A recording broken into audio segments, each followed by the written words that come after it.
Bonjour, monsieur. Oui, bonjour, monsieur le journaliste. Nous avons le plaisir de vous recevoir sur nos antennes de Analysons Congo. Nous aimerions d'abord savoir qui vous êtes, votre nom et votre fonction. Merci une fois encore. Moi, c'est monsieur Eliezer Bineni, membre et cofondateur de la convention, du mouvement Convention pour la Révolution populaire CRP en sigle en République démocratique du Congo. Et est-ce que vous pouvez nous expliquer c'est quoi la CRP? Oui, la CRP signifie simplement Convention pour la Révolution populaire. C'est un mouvement qui est né justement il y a à peine une année pour porter réponse à certains vides que l'État congolais manifeste dans sa gestion de la res publica. Et quelle est la place de Thomas Lubanga dans votre dans CRP, puisque nous avons eu des informations comme quoi c'est lui le fondateur ou bien les cofondateurs ou le visionnaire ou je ne sais quoi des CRP. Il est qui? En fait, c'est dire qu'il faut réduire la CRP à la personne de M. Thomas Lubanga est une vision pas. La CRP, c'est la conjonction, la conjonction des esprits éveillés de tous les Congolais, de tous les Itouriens, de toute la population de l'Est qui s'est réveillée pour dire non, n'est-ce pas, à la manière dont le régime actuel est géré. Mais pour entrer à votre question, monsieur le journaliste, nous avons un statut. Ce statut, à sa manière, a bien donné les différents organes fonctionnels. Nous avons un conseil suprême, nous avons la présidence, ainsi de suite. Et donc, pour vous donner le statut de M. Thomas Lubanga dans ces mouvements, eh bien, là, je peux vous dire, selon les statuts, pour le moment, c'est lui le président du mouvement. Alors, pour passer à la présidence, un mode, c'est-à-dire, on passe par une désignation, par un vote collectif.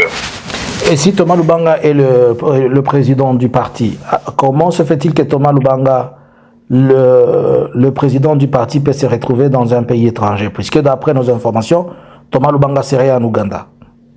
Comment vous expliquez ça? Non, comment? Écoutez, si M. Thomas Lubanga se retrouve, je ne sais pas, en Ouganda, tel que vous le dites là, ici, il y a des réfugiés politiques, ce qui est permis. D'autant plus que le système fonctionnel en République démocratique, n'est-ce pas, ne permet jamais les voix discordantes à celles du régime. Par conséquent, le statut d'un réfugié, il n'y a pas autre chose que ça. Donc c'est un réfugié politique qui a le droit de vivre partout où il choisit.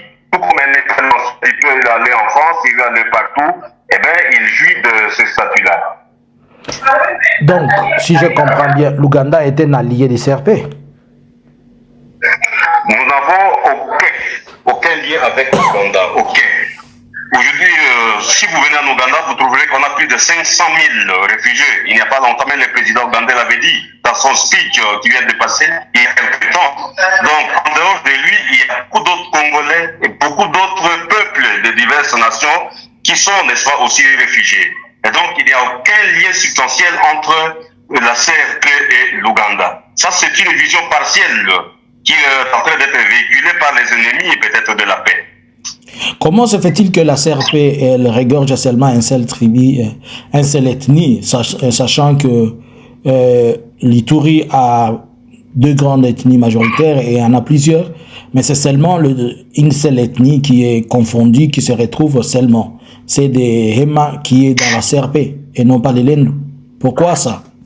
C'est une perception très erronée de la chose. Au sein de la CRP, il y a tout le monde, pas seulement les Congolais, même des étrangers. Et donc, nous vous disons clairement que des gens qui véhiculent des messages et ce sont ces types de messages-là qui font justement que nous sommes en train, n'est-ce pas, de reculer tout le temps dans notre système de gestion de notre pays.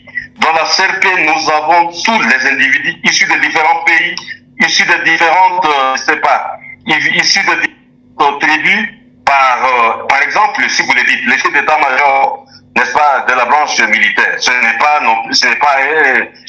Emma, c'est un Lendou. Moi qui parle, je suis quelqu'un du territoire des Magui.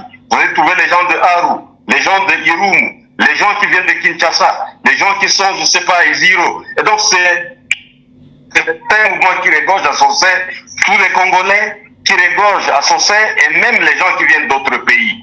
Et donc, comme je le disais tantôt au début, ça c'est une manière de percevoir les gens, les choses avec une grande erreur. Alors, votre branche armée, elle occupe des territoires dans les territoires d'Ituri, ou bien votre branche armée, elle n'occupe pas des territoires? Nous avons des territoires que nous occupons, bien sûr. Nous avons des territoires. Nous avons ce que nous appelons Yamamba 1, 2, 3, 4, 5. Et donc, vous voyez, tous ces territoires-là sont sous notre gestion. Êtes-vous en coalition avec l'AFC Barème 23, comme ça s'est dit ou pas? Nous n'avons aucun lien, aucune relation substantielle avec l'AFC. Nous n'avons jamais, je dis bien, jamais été en relation avec l'AFC. Ils ont leur base là où ils sont, ils font ce qu'ils font, et nous faisons ce que nous. L'important, c'est que tous, nous sommes en train de combattre, n'est-ce pas, nous sommes en train de combattre la mauvaise gouvernance. Et d'où tirez-vous les armes, les munitions, alors que vous n'êtes qu'un groupe qui n'est pas longtemps implanté et qui n'a pas de moyens de survivre? D'où est-ce que vous tirez ce que vous avez comme équipement qui permettent à votre branche armée d'opérer? Monsieur le journaliste, notre plus grand pourvoyeur en armes, ce sont les FARDC. Vous savez qu'aujourd'hui, nous avons une armée au Congo qu'on appelle FARDC qui est totalement déphasage. Une armée dont les éléments sont en train de combattre sans état, sans conviction. Nos armes viennent principalement des éléments de FARDC qui sont démotivés et qui ne font presque rien sur le terrain. Ils préfèrent fuir et laisser les outils, les munitions, les armes et consorts. Et là, les courageux, et là, les gens qui aiment les pays s'en servent. Est-ce que vos militaires aussi occupent des carrés miniers comme il est dit? Vous vous retrouvez dans l'exploitation des minerais?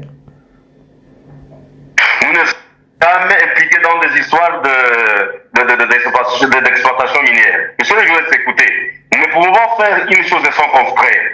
Si nous sommes en train de nous battre pour la mauvaise gouvernance, comment nous pouvons être en contradiction vers nous, en entrant ou en se permettant à faire des exploitations criminelles? Non, nous on n'est pas dans des exploitations. Ce qui nous intéresse aujourd'hui, c'est la dignité du peuple congolais. Il faut que le peuple congolais soit reconsidéré dans sa dignité. L'état de droit soit effectivement rétabli sur toute l'étendue de la République démocratique du Congo. Est-ce que il y a longtemps, presque une année, je savais qu'il y avait un Barza, si je peux l'appeler comme ça, il y a eu des accords, si on peut les appeler, où à Ituri, tout le monde s'était assis et discuté, et tous les groupes armés ont intégré cela. Vous étiez aussi partie prenante. Qu'est-ce qui a fait que vous sortiez de ces Barza-là, ou bien de ces colloques-là, où les discussions se tenaient à table, et vous avez choisi le voie des armes? Qu'est-ce qui s'est passé? Question, monsieur le journaliste, il faut les poser au gouverneur militaire de l'Ituri. Nous sommes un groupe qui recherche la paix et nous sommes là que pour la paix. Je pense que en faisant des investigations, d'ailleurs peu d'investigations, vous trouverez que la CRP est condamnée à restaurer, n'est-ce pas, l'autorité de l'État, tout en restaurant au spirit de paix. Nous ne sommes pas un groupe. Il ne faut faire la part des choses. Nous ne sommes pas un groupe armé. Nous sommes révolutionnaires. Et notre révolution est constitutionnelle au regard de l'article 64 de notre...